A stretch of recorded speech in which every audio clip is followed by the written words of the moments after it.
যে সংকল্পগুলো আমরা বারবার বলবো সেগুলোই কিন্তু ধীরে ধীরে সত্যি হয়ে যাবে, সিদ্ধ হয়ে যাবে। তো আসুন সেগুলো জেনে নিই। প্রথম সংকল্প, আমি এক শক্তিশালী আত্মা, পাওয়ারফুল সোল। এর মানে হলো জীবনের প্রতিটি পরিস্থিতিতে আমি নিয়ন্ত্রিতভাবে প্রতিক্রিয়া জানাবো। আবেগে ভেসে গিয়ে কোনো প্রতিক্রিয়া দেব না, কারণ আমি এক শক্তিশালী আত্মা। এরপর দ্বিতীয় নম্বর সংকল্প, আমি শান্ত, আমি স্থির, আমি কম এবং স্টেবল। মানে আমি অল্প কথায় কিন্তু স্থিতিশীল অবস্থায় থাকব। ওকে।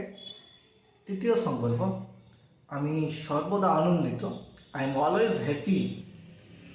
চতুর্থ সংকল্প, যদি কখনো ভয় লাগে তবে বলবো আমি নির্ভীক, আমি সাহসী। যদি কখনো চিন্তা আসে তবে বলবো আমি নিশ্চিত। আমরা যা হতে চাই সেই অনুযায়ী সংকল্প নিচ্ছি। পঞ্চম সংকল্প, আমার দেহ সুস্থ, নিরোগ এবং সর্বদা থাকবে। মনেও কখনো আসবে না যে আমি অসুস্থ হতে চলেছি বা অসুস্থ হতে পারি।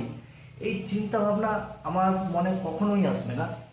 আমার দেহ সুস্থ, নিরোগ এবং সেটা সর্বদাই থাকবে। এইসব সংকল্পগুলোকে প্রতিদিন বারবার বললে সেটা কিন্তু তা বাস্তবে রূপান্তরিত হয়। সংকল্পই কিন্তু বাস্তবতা গড়ে।